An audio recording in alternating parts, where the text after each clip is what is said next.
Hey, what's going on, everybody? We are back for episode 190 of FISHTORY, news in the fish world. So, an angler in Italy by the name of Alessandro Biancardi, an Italian pro angler, managed to reel in a 9-foot, maybe a little longer than that, so a 3.2 meter long WELS catfish. On May 31st of this year, just the other day, he managed to reel in this fish. It took him over 40 minutes to reel the fish in, and once he got it to the boat, he realized he couldn't even get it in the boat, and he couldn't lift it up whatsoever. So he had to row the boat then to shore, get out on shore, and have people help him get this giant fish off. So what is the WELS catfish? Why is this crazy?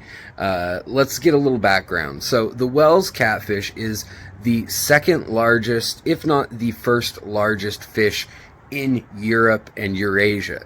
The sturgeon could be considered larger just in length, but overall weight, this is the king. This is the one that since medieval times, since Roman times, people have written about and said that this is a man-eater. Now, remember that some of these fish are getting to 9 feet long. These are the ones that we've caught as humans and documented easily.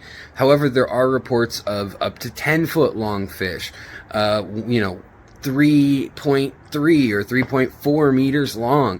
And not only that, this fish that was caught was probably around 200 or 250 pounds, something like, what would that be, like 100 kilos or so?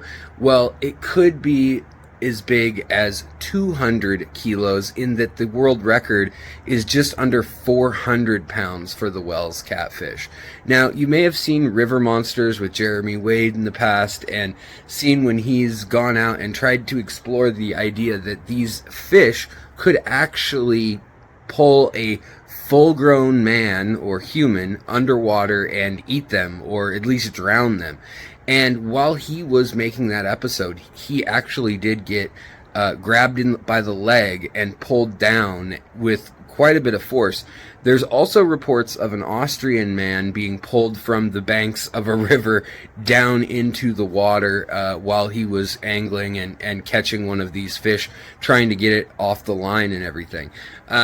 Beyond that, though, think about people back in, say, medieval times. They would have been of much smaller stature, and with the average person being only about 5'2", 5'3" throughout the Middle Ages, it's very possible that a man, if not a woman or a child, could probably become food for these fish.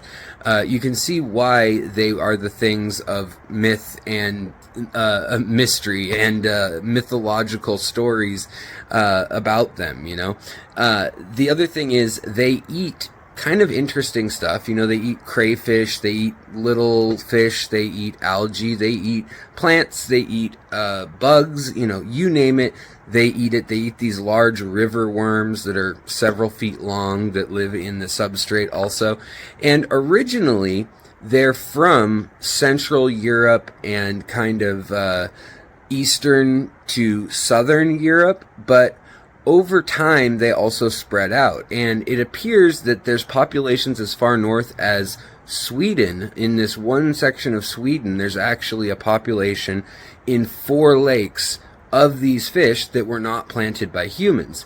Now, since time immemorial, humans have been spreading these fish because, one, they're edible, and two, they think, you know, it's incredible to fish for these. They need to be in a very deep, big body of water, just 1, to feed themselves, 2, to hide, and 3, to have space to do their thing. It's reported that the female of the species actually can have 1,500 eggs for every kilogram she weighs. So, I mean, we're talking about a 200 kilo fish at max, perhaps. I mean, even if you say a 100 kilogram fish, that's 150,000 eggs potentially being born. And the father guards the nest until those eggs have hatched, which they hatch within a few days, about a week. And then while they're little, he still kind of guards the area, and then after that, they're on their own. But these fish are usually caught when they're much, much smaller, and apparently they're quite tasty to some people. Just as if you ask Americans, are catfish good to eat? A lot of people, especially in regions where they're native, will say, yeah, they're really good. Other people, not so much. They think they're muddy. Like me, I'm spoiled. I get to eat salmon and trout all the time, though, and halibut and cod up in Seattle. But anyways, back to this fish. So this fish was caught on the Po River in Italy. Now, also the Arno River and a number of rivers in Italy where these fish are found, and they're probably native to those rivers. But also now they're found in Spain. They're found all the way up into the UK because they've been stocked there, and all the way over into Central and the steppe of Asia. Central Asia and far Western Asia, the Caucasus, the Black Sea, all those regions, they can now be found. But they are the ultimate predator. And, you know, one interesting thing is they weren't traditionally found in Western France, but they were introduced to the rivers in Western France. And because of a slight deficiency in protein, they've noticed that in many cases when they did a survey on the fish, somewhere between 18 and 24% of their stomach content was waterfowl or birds. And after they realized that, they decided to keep an eye out and see what it was they were eating, because it wasn't just ducks and geese and things like that that you would think that these fish could eat. And they have massive mouths, so they could easily eat an entire goose or a duck in one bite. But it turns out they were hiding right off the shore, right where the bank cuts off deep, and they're in the deep water, and all of a sudden they would lunge up and they would grab pigeons and crows from the shores in these French rivers where they've been planted. So they are also, you know, creative at survival, and their aggression seems to be variable based on how hungry they are and how accessible food is. So maybe the stories of this sort of hunting people type of a attitude is possible if humans had already harvested a lot of the things like mussels and shellfish and smaller fish in a region. You know, perhaps the catfish become hungry. Now, they are not threatened right now, globally speaking, or even European speaking wise, but they are threatened in parts of Europe, mostly where they've been introduced. And people are debating whether that's a bad thing, even, because a lot of people are saying now, why are they even here? These massive creatures weren't in this ecosystem. Maybe they shouldn't be here now. So a lot of the places where they're not doing so well, they're kind of just allowing them to just keep on keeping on with people fishing for them. But pretty universally across Europe, once they're over about 35 pounds or somewhere between, you know, 10 and 15 kilograms, usually you can keep them if they're smaller than that, and over, I think it's like 2 pounds or something, and you can eat them. However, if they're those big ones, then you have to let them go back, because those are going to be the ones that are breeding and that are full of, you know, thousands or 100,000 eggs. So pretty wild that they were brought in. And just as a last thought on the subject, they have been found in leucistic and albino varieties, where they come in these bright yellow colors. And I mean, just imagine the medieval mindset and seeing some, you know, massive monster fish, and then all of a sudden it's yellow and it looks like it's made out of gold or something, you know, or made out of sunshine. You can see where the myths of, you know, sea serpents and, you know, whatever, Loch Ness or something, even though they're not from Scotland. But I'm just saying, the myths around Europe of these freshwater fish, let alone anything out in the saltwater, but, you know, you can see where they might get some pretty crazy ideas. So it's kind of cool that that fish got released and is going to live another day.